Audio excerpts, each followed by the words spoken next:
Be careful how you invest your money into real estate, because there is a REIT, a real estate investment trust, which has limited the amount of withdrawals individual investors have made. They actually capped the total amount to be no more than 1% per quarter for the entire fund. That's for everybody combined. Now, today's video is going to be a little bit everywhere.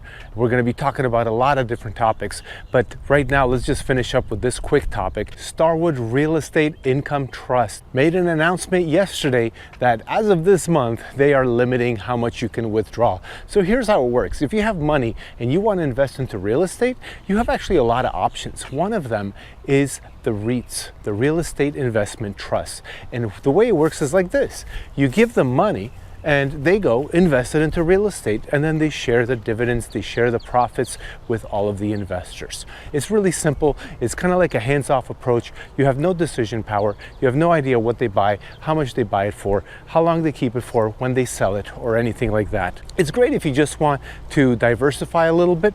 There are some really good REITs out there that pay dividends of upward of 10% whenever the market is going pretty well. But this one here, they have $10 billion of assets, and they said, sorry, everything is softening. Our interest rates are getting way too high. I know they're going to have to refinance some of the loans that they've taken out, and they're protecting themselves and the entire REIT. Really, they're protecting every investor by limiting how much you can withdraw. So careful. I say just invest into real estate by yourself or into a syndication. That's a much safer way. Even though with a syndication you still can't control what gets bought and so on, you can pick certain syndications and you can pick which one that you want to invest into. Now, what's going to happen with it? Is it going to be well managed? That's all different story. The more you can control, the higher return you can get, but the more work you have. So that's not for everybody. Now, our next article we're going to cover is about California's median price. If you don't know, America's median price is right around $400,000 to $420,000. That's not the average price, but a median price is a more accurate way of measuring what the market is looking like and what, the prices are. Well, according to the California Association of Realtors, the median price of homes in California is now $904,210. It is up 11% since last year, this time last year. Honestly, I'm a little bit surprised by this because not long ago, everyone was leaving California and coming to Florida. So what is happening and why do we have such price increases in California? They are definitely propping up the median sales price of homes in the United States. I mean, the entire country. They are at over double what the median price is everywhere else. This is crazy. How can people afford to live there? Sure, they have $20 minimum wage, but you're not buying anything with a $20 minimum wage. Now, what's actually surprising is that this article goes into the cost of living. And California, even though they have the highest median sales price, they are not the most expensive state to live in. Guess which one is? Hawaii. Well, that doesn't surprise me because they're basically an island and they have to import a lot of things, so the cost of everything is just a little bit more, and therefore they take the lead. But their home prices are not any cheap or anything like that. They are very expensive over there as well, but it is beautiful. And by the way, if you're wondering how much do you need to make in Hawaii to live there, and just for a couple, it's over $260,000. In California, it's not that far off at $245,000. That's two people having incomes of over $100,000 each. Wow. Okay, now the next topic of discussion are once again home equity lines of credit, which we call HELOCs. And let me tell you something, I do not recommend you go for a HELOC unless you have an absolute emergency. But this article says, hey, is it going to be better to take a HELOC now or next month in June? And the reality is that this headline is just so dumb because we're probably not going to have any rate cuts until September. And right now, the stock market is pricing in that there's going to be a rate cut in September. If we don't have one in September, we're probably going to have stocks go down. But that's a different conversation. The real question that you want to know is it better to get a home equity line of credit now or in June? And frankly, it doesn't matter. They're just pushing you getting a home equity line of credit. I don't think this is a good idea. I think that everyone should refrain from pulling more credit.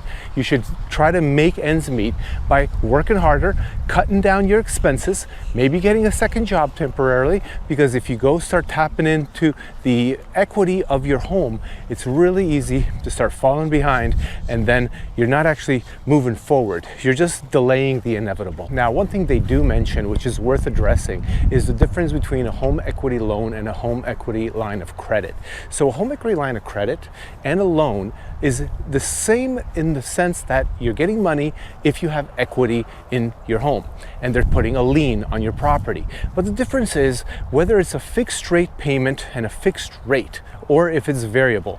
For example, a home equity loan, let's just say you take out $20,000, you're going to be paying a fixed rate over a certain period of time on $20,000.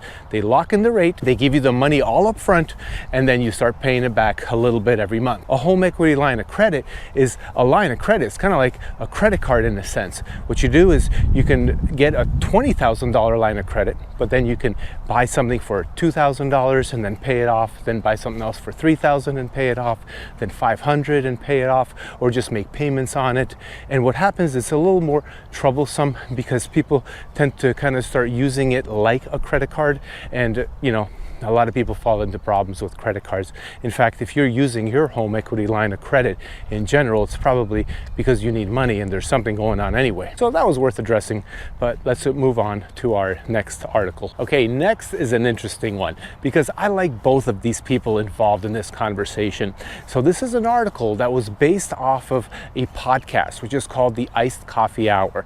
And we have Stephan, who's a YouTuber for many, many years and real estate investor. And he interviewed Dave Ramsey, the financial guru with a ridiculously huge business all about being financially responsible and fiscal intelligence. And they were talking about bad debt and good debt. And this is something that they disagree on. First of all, they do agree on bad debt, and that is basically debt used for consumption.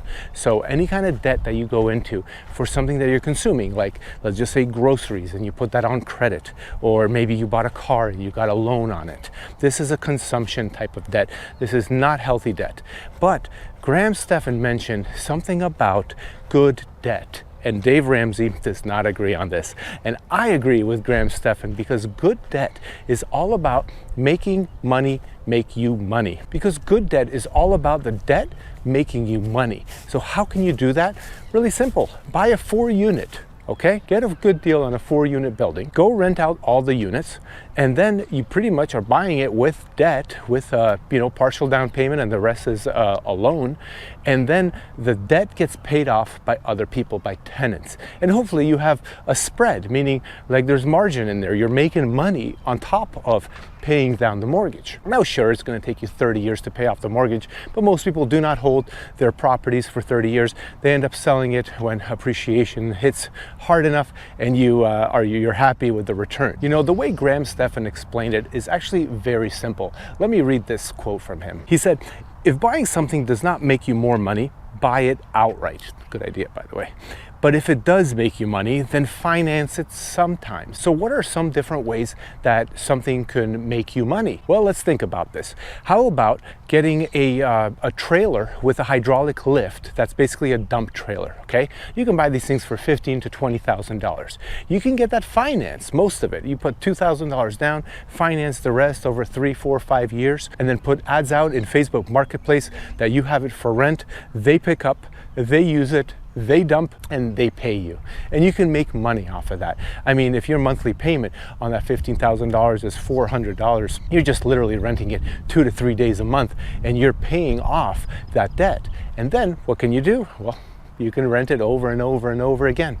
Charge $200 a day, charge $100 a day. I don't know what the rates are in your area, but that's a good example of how you can make money from good debt. Dave Ramsey completely disagrees because he's so safe, and he actually believes that it's better to pay off your house first before you go and invest into things. I highly disagree, but I'm really curious what you think. We're going to go on to another article, but if you could just take a moment, press pause, and tell me in the comments, do you agree with Dave Ramsey or Graham Stephan? Which one are you siding with? Okay, the last article I'll be talking about is how a Texas couple is regretting buying a home. And the reason is because right now their payments are actually 40% of their entire take-home income. And if you have a car payment, and if you have mortgage payments, and if you have credit card debt and student loan debt and medical debt, that is an unbelievably large amount. So what can you do to prevent yourself from getting into one of these situations? You know, here's what I say, and mortgage lenders may not agree. I say, if you get approved for a $500,000 mortgage, buy a $300,000 house. Make the monthly payment, the principal, interest, taxes, and insurance for your home be, you know, let's just say 25% of the take home, the household take home. It gives you so much more room for error. Or if somebody gets fired, or what if the main breadwinner gets into a car accident and, you know, is in the hospital for 3 weeks, or maybe loses their job as a result. Protect yourself by having the lowest payment you possibly can. I recommend this. This is something that I did at the very beginning of my real estate investing, and avoid what this couple is going through, which is a classic case of buyer's remorse. Now, would they be renting for any cheaper? Probably not. The reality is that right now, rent prices are at the highest they've ever been. Average rent price in the United States is $2,900. Mortgages are just slightly above that. But you can do a few things to avoid buyer's remorse, and that is probably the safest one, is what I mentioned. The next one is come up with at least 20% down payment by whatever means you have to. And I say that because it avoids private mortgage insurance, which is PMI. And if you go for an FHA loan, you're not going to be able to avoid PMI. But go into a conventional 20% down loan, avoid paying that extra payment of PMI. So rent for just an extra year or two and save, save, save.